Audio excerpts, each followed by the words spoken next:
দেখুন বন্ধুরা, এটি একটি বিশ্বরূপ, কৃষ্ণের যে বিশ্বরূপ সেটা দেখা দিয়েছে এই মন্দিরের মধ্যে। এটাকে স্থাপন করা হয়েছে মূর্তিটাকে। এটা হচ্ছে ফতেপুর আশ্রম, আমতা ফতেপুর, বাগনান আমতা ফতেপুর। এই আশ্রমে এই মন্দিরটি স্থাপিত। এটা হচ্ছে বাইরের অংশ, আমি ভেতরে গিয়ে আপনাদেরকে ফুল ভিডিও দেখাচ্ছি। এটা দেখুন, এটা হচ্ছে বিশ্বরূপের দর্শনের, যে বিশ্বরূপ দর্শন দিয়েছিল মহাভারতের সময় সবাইকে, সেই কৃষ্ণর বিশ্বরূপের দর্শন করুন। এবার ছোট্ট শুভম দাঁড়িয়েছে পোজ দেওয়ার জন্যে, চলে এলো, দেখতে এসেছে। আবার যাও, ওখানে যাও। এসেছে, দেখুন আবার গেছে। এদিকে তাকাও, আমার দিকে তাকাও। হ্যাঁ, আমার সোনা বাবা হাসছে। শুভম হাসতে হাসতে লজ্জায় চলে এলো। দেখুন শুভম প্রণাম করছে ঠাকুরকে। দেখুন শুভম প্রণাম করে নিল রাধাকৃষ্ণকে, নেমে আসছে। কি খুশি হয়েছে ও। আপনারাও আসুন, আপনাদেরও বাচ্চাদের খুব ভালো লাগবে। জায়গাটা পুরো খুব সুন্দর জায়গা। আপনারা আসুন, অবশ্যই আসুন, আপনাদের খুবই ভালো লাগবে। তো বন্ধুরা, আস্তে আস্তে আমরা মন্দিরের ভিতরে প্রবেশ করছি। দেখতে থাকুন। এই হচ্ছে মন্দির। এখান থেকে এই যে প্রবেশদ্বার, এই যে শুভম বেরিয়েছে, আমার স্ত্রীও বেরিয়েছে তার সঙ্গে, দেখতে পাচ্ছেন। এই যে প্রবেশদ্বার। এবার মন্দিরে ভর্তি, এই যে দেখতে পাচ্ছেন গোটা এরিয়াটা মন্দিরে ভর্তি, বিভিন্ন রকমের ঠাকুর আছে। আপনাদেরকে আস্তে আস্তে সমস্ত কিছুই দেখাবো, দেখতে থাকুন।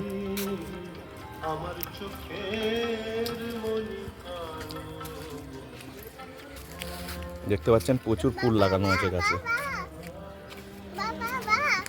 ওটি একটি মন্দির।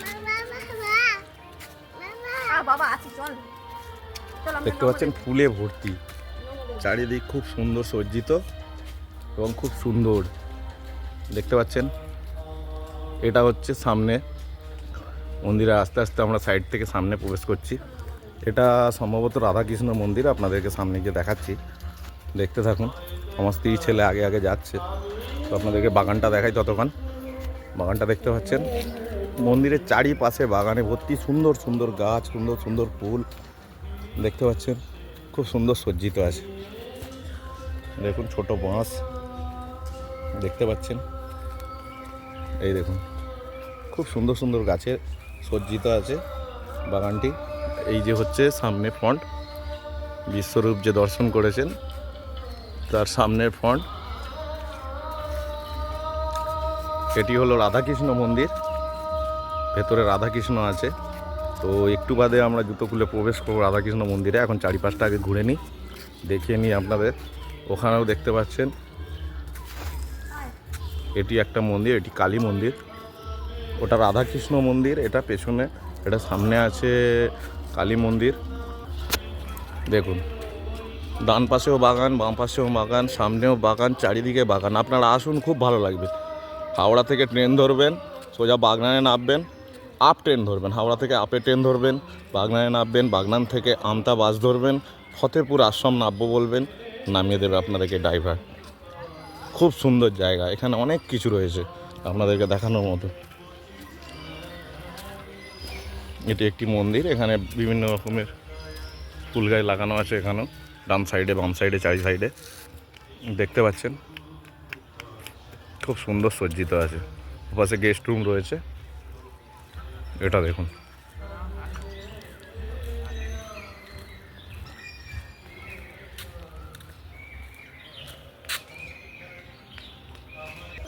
এটা একটি বড় বাবার মন্দির, দেখতে পাচ্ছেন সামনের দিক থেকে খুবই সজ্জিত রয়েছে।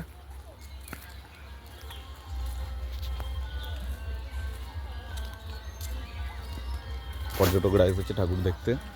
সামনে রয়েছে ভোলে বাবার মন্দির। এখানে এলে আপনি বিভিন্ন রকমের ঠাকুর দেবতার দর্শন করতে পারবেন। দেখুন গাছ, দেখুন দেখুন কত সুন্দর সজ্জিত। হ্যাঁ, দেখতে পাচ্ছেন উপরে গাছও, খুব বড় বড় গাছও রয়েছে। সামনে নদীও রয়েছে, পেছন দিকে দেখাবো আপনাদেরকে সবই। দেখুন এটা হলো, এখানে দুর্গা ঠাকুর পুজো হয়। এই যে আটচালাটা দেখতে পাচ্ছেন, এখানে দুর্গা ঠাকুর পুজো হয়। দেখুন এই যে ভোলে বাবার দর্শন করুন, ভেতরে ভোলে বাবা বসে আছে। এই যে নন্দী মহারাজ, এটা ভোলে বাবার মন্দির। এই দেখুন চারিপাশে বাগান, খুব ভালো জায়গা। এখানে শীতকালীন পিকনিকও হয়, নদী আছে তো সামনে, নদীর পাড়ে শীতকালীন পিকনিক হয়। এখন গাছে কত সুন্দর সুপারিও ধরেছে, তাল সুপারি দেখতে পাচ্ছেন। এখানটা টোটালটা গোলাপ গাছ। শীতকালে প্রচুর গোলাপ ফুল এসেছিলো, আমি সেই সময়টা আসতে পারিনি, বিভিন্ন কাজে ব্যস্ত ছিলাম। তো দেখুন, তো বন্ধুরা এই যে বাগানটা দেখতে পাচ্ছেন, এই বাগানের ভেতরে ওখানে পাখি আছে অনেক। চলুন আপনাদেরকে পাখি দেখাই। মাছও রয়েছে, অ্যাকোরিয়ামও আছে।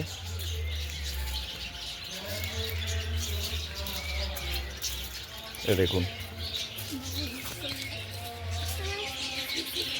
এখানে যখন পুজো হয় এগুলো ওয়াশ হয় এবং ভালো করে আলো ফালো সমস্ত কিছুই জ্বালানো হয়। এই যে দেখতে পাচ্ছেন দুটো বড় বড় মাছ, দুটো অ্যাকোরিয়াম রয়েছে, অনেক মাছও রয়েছে ওর মধ্যে। ঠিক মতন দেখাতে পারছি না, আলোগুলো জ্বললে দেখা যেত। তো আওয়াজটা শুনতে পাচ্ছেন, এখানে পাখি প্রচুর রয়েছে, কিন্তু আপনাদেরকে ঠিক দেখাতে পারছি না, এত অন্ধকার হয়ে আছে জায়গাটা। আশা করি পাখিগুলোরও খুব কষ্ট যায়। দেখতে পাচ্ছেন পাখি আছে ভেতরে, বহু পাখি রয়েছে। আওয়াজ শুনে বুঝতেই পাচ্ছেন, জাল দেওয়া তো, কারণ আমি ঠিক দেখাতে পারছি না। দেখুন উপরের দিক করে ঠিক করে প্রচুর পাখি রয়েছে, প্রচুর পাখি। এই দেখুন, দেখতে পাচ্ছেন সর্বত্র পাখি রয়েছে। বাসা করার জন্য খুঁড়িও দেয়া রয়েছে, ভাঁড়ও দেয়া রয়েছে। এই দেখুন ভাঁড়ে পাখি বসে রয়েছে, ওই যে দেখতে পাচ্ছেন,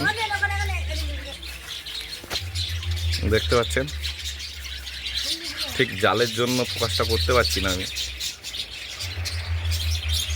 তো বন্ধুরা এখানে অজস্র পাখি, এই যে দেখতে পাচ্ছেন একদম জালে বসে আছে, অজস্র পাখি রয়েছে। আপনারা আসুন, আপনাদের খুবই ভালো লাগবে। বাচ্চাদেরও, ওখানে বাচ্চাদের আনন্দ ফুর্তি করার জন্য দোলাও রয়েছে এবং স্লিপারও রয়েছে, দেখতে পাচ্ছেন। ওই যে ওখানে বাচ্চারা বসে বসে দোল খাচ্ছে। অল ওভার জায়গাটা দেখতে পাচ্ছেন, প্রায় বিঘে দুয়েক নিয়ে এই মন্দিরটা স্থাপিত আছে। তো আপনারা আসুন, খুবই ভালো লাগবে জায়গাটা, আপনারা দর্শন করুন। এই যে মাঝের যে মন্দিরটা দেখতে পাচ্ছেন, এটা হলো কালী মায়ের মন্দির।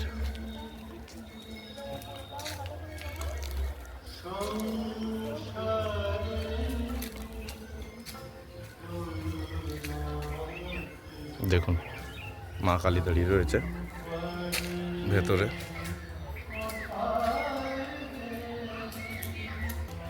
তো দেখুন এই হচ্ছে মন্দিরের সমগ্র জায়গা, যেখানে চারিদিকে মন্দিরে বেষ্টিত, বাগানেও বেষ্টিত। এই যে বাবা ঘুরছেন, এনারাই দেখাশোনা করেন এই মন্দিরে। তো বন্ধুরা আপনাদেরকে নদীর দিকে নিয়ে যাই, আপনারা একটু দেখুন। হ্যাঁ ওটা দেখিয়েছি আমি, দেখুন কত তাল সুপারি হয়েছে, লাল, খুব সুন্দর। আপনাদের একটু জুম করে দেখাই, দেখতে পাচ্ছেন খুব সুন্দর কালার লাগছে ওটা।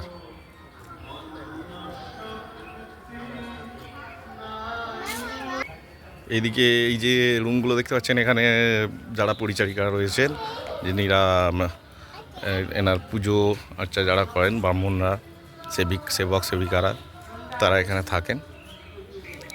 ওখানে বাথরুম, টয়লেট, সমস্ত কিছু, স্নান করা সমস্ত কিছু ব্যবস্থা রয়েছে। এই দেখুন মন্দিরের পাশেই রয়েছে আমাদের দামোদর নদীর একটু অংশ, এটা হচ্ছে দামোদর নদী, দেখতে পাচ্ছেন। বড় ঘাটও করা রয়েছে, নৌকো ঠাকানো রয়েছে নৌকো বিহারের জন্যে।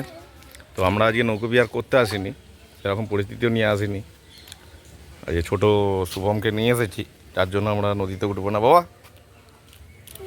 উঠবো না আজকে নৌকোয়। দেখতে পাচ্ছেন এটা হচ্ছে পিকনিক প্লেস। পিকনিক প্লেসটা আপনাদেরকে দেখাচ্ছি, দেখুন খুব ভালো জায়গা। কোলাঘাটের আগে পড়বে, আপনারা অবশ্যই কোলাঘাটে এসেছেন হয়তো বা না এসে থাকতে পারেন, এটা কোলাঘাটের আগে পড়বে। তো হাওড়া থেকে আসতে আপনাদের কোলাঘাটের অনেক আগে পড়বে, একটা স্টেশন আগে, দুটো স্টেশন আগে। তো এই যে পাহাড়গুলো দেখতে পাচ্ছেন, এখানে পুরো পিকনিক মানে ডিসেম্বর জানুয়ারি মাসে পুরো ভরে যায়, বুঝলেন তো।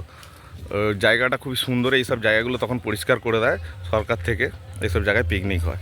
এখানে অনেক সেই সব পিকনিকের আবর্জনা পড়ে আছে চারিদিকে, দেখতে পাচ্ছেন। তো বন্ধুরা, যদি ব্লগটা ভালো লেগে থাকে অবশ্যই লাইক এবং কমেন্ট করবেন।